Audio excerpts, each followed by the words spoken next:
Hello friends, I am Amir Nizami and today we are going to study the finite element analysis. So we will study this, mainly we will focus on the shape functions today, that what is shape functions and how do we find shape functions, okay, and how we code the shape functions and what are the various properties of the shape functions. Okay, so let's start. So we are starting with one of the paper I got, M. Shadi Muhammad. So he has explained in a very nice manner these things. So let's start. So first he has given the introduction, that finite element analysis, that is a computer-based numerical method that is used in analysis of complex mechanical and structural problems. Okay, so you can go through this theory, and mainly the commercial software Lusaz, Abacus, ANSYS, all are based on this finite element analysis or finite element method. Okay, so basically the name finite element is given as any beam column. We just have a number of, we discretize it in a number of elements. Okay, and each element can have, for this element, this is a linear element we are taking. Okay, so this element we are considering as two node. Okay, so for this we will have, this node 1 would have the one displacement u1 along the right direction, and the second node would have the displacements u2 along this direction, right direction. Okay, so here it is explained as the nodal displacements, that this node 1 shifted to u1 1 prime, that is the displacement u1, and for node 2 this shifted to 2 prime, that is the u2. Okay, so now, so this element has two displacements, node 1 and node 2, that is u1 and u2. Okay, and this displacement field can be written as a1 plus a2x, because it's a linear displacement we are considering as a two node. Okay, 1 2. So therefore this function of the displacement is considered as a linear, which is a function of x only. So a1 plus a2x.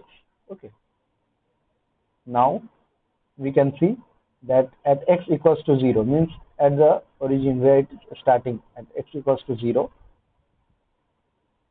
we will put the value that u1 equals to a1 plus a2x, where at the place of x we put value 0, so we get u1 equals to a1. Okay, now consider the other node, at node 2, which is at a distance L, so x equals to L. Okay, that L can be any value 1 2 3. Okay, so you substitute that value, so you will get u2 equals to a1 plus a2 into x. X is L here, so we will put the value L. So we will get u2 equals to u1 plus a2 L. So therefore we can find out the constants a2 from there, that it would be equals to u2 minus u1 upon L. So therefore the displacement u, which was initially a1 plus a2x, what we have considered here, okay, a1 plus a2x, that is now we know a0, and we know that a1 is u1 and a2 is u2 minus u1 by L. So therefore we will put u equals to u1 plus u2 minus u1 upon L into x. Okay, this is our displacement. But now what we want this displacement function in the term of u1 and u2. So what we can write here, we can write it in terms of 1 minus x by L into u1. Okay, because if we find the coefficient of u1, then here it would be 1, and from here it is coefficient of u1 is minus of x by L. So therefore 1 minus x by L is the coefficient of u1, and u2 coefficient is x by L only. Okay, so now we know that this is the shape function n1 and this is the shape function n2. So we will see that how to find that, and if we put the value for this shape function 1, that x equals to 0. Okay, so we will get only value 1. Okay, and now for this second node n2, for the shape function, if we will put that value x equals to 0, we will get 0. So for a node, for the shape function 1, we get value at that node 1, and other than that we get node value as 0.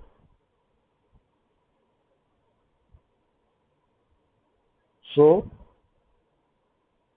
we will now see in Mathematica for that. Okay, so we will see that we have taken the displacement function this, that is a naught plus a1z. What here it is considered,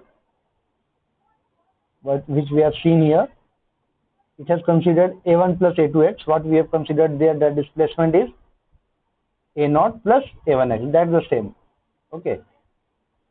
So here we have considered a naught plus a1z. Okay. Now we have taken z1 as 0.5 and z2 as 1.1. Okay. Anything we can take value. So now we are just taking, or we can say, okay, if you want that, okay, no, we have provided there 0 and 1. That's also, we can put z1 as 0 and z2 as 1. Okay. So now equation 1, what would be there? That we are putting displacement a naught plus a1 into z equals to z1, that is 0. So we are putting z at z1. So we will get one equation. Okay. How we get from here, as u equals to a1 plus a2x. What we replace u as disp we have written there, and we have just put the value at node 1. We have x equals to 0.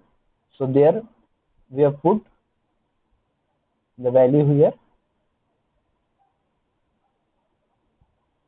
Disp at z equals to z1, which is 0, and for equation 2, disp equals to disp at z is z2. So we are just providing the value a1 z equals to z2. So then we will solve for it, and we will get two equations. Equation 1, that should be equals to u1, okay, which we are finding for z1 value, that is u1, and then equation 2, as that should be equated with u2. Okay, because at node 2 we are giving at z2 value, that is 1, so we will find there. So we will find two constants, that is a naught and a1. So we are getting a naught and a1 as the constant, solving. So when we will run this, we will get a naught and a1 from here. Now we know that the shape function is nothing but the coefficient from there, that we have seen that if we get the values of a naught and a1, here we a2 and a1, we got the values, then we put in the displacements u1 plus u this, and then to find the shape functions from here, we are getting the coefficient of u1 and u2. So the coefficient of u1 and u2 we are getting from the here 1 minus x by l and x by l. So from here we will get the coefficient from there, and we will just take the print. Let's go. Okay, and we will get that. So we will run this. Let's see. Okay, now it is 1 minus z. Okay, because l is equals to 1 here. Okay, what we are giving, l equals to 1 here, because z2 minus z1 is l. Okay, so that is the value 1. So we are getting the shape function, which is having its property that at node 1 the n1 shape function would equals to 1, and at all other nodes the node shape function n1 would be 0. So we are seeing that at node 2 the shape function n1 is 0. Similarly, the shape function n2 would having its value 1 at its own node n2, node 2, and at all other nodes the shape function would be 0. So we are seeing that n2 is having its 0 value at node 1 and its 1 value at its own node, node 2. Okay. Similarly, because we are seeing this only for the linear displacement, because it was linear one-dimensional elements. So we can find out the other shape functions also for quadratic elements, but there for the quadratic elements we will have more than one nodes. Okay, so we'll see here we are having now the nodes larger than that. Okay, let's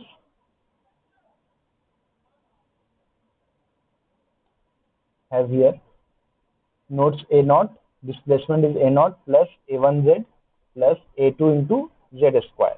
Okay, now we are having z1, that is equals to a constant a, z2 is nothing but a plus b by 2, the mid of the value z2, and z3 is equals to b.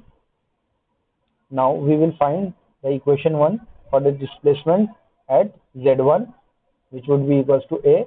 When we will put the value of z as a, then we will get one equation that would be equals to u1, the displacement would be equals to u1.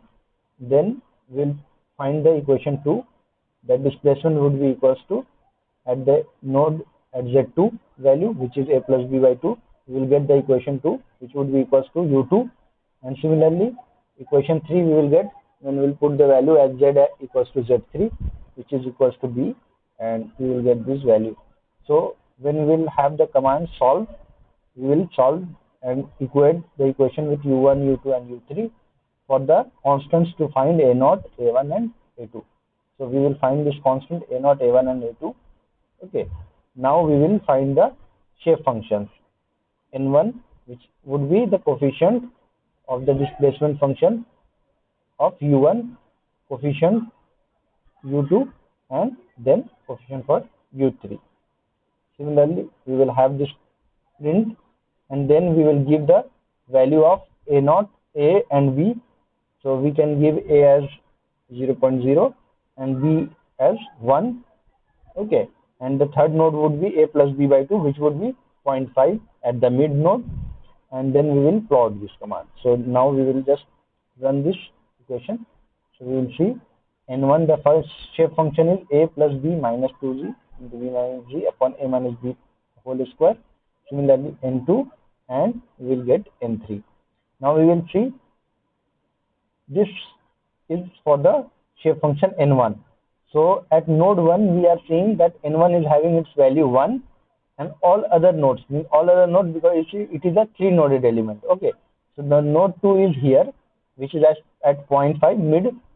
Okay, so at that node, the shape function n1 is equals to 0 here, and also at other node, which is at the node 3, it is also 0. So the shape function is having its property that at its own node, that shape function n1 at node 1 would always be equals to 1, and at all other nodes the value would be 0. So at this node it's 0, and at its third node also it is 0.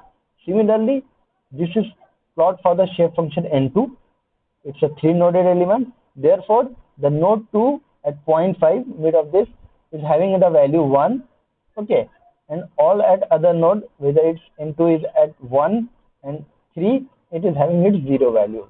Okay, now we will see for the shape function n3, it is 1 at node 3, n3 is 1, okay, at its own node, and all other nodes, means node 2 and node 1, it is having its 0 value here and also 0 at this place. So we have seen that shape function is having its property that at its node n1, n2 or n3, its own node, it's having the shape function value is 1, and at all other nodes the value is 0. So today we have seen only the shape functions and how to plot the shape functions, okay, and what are the properties. So in the next class, inshallah, we will see further the how to solve the finite element problems, okay, by using the shape function. Thank you.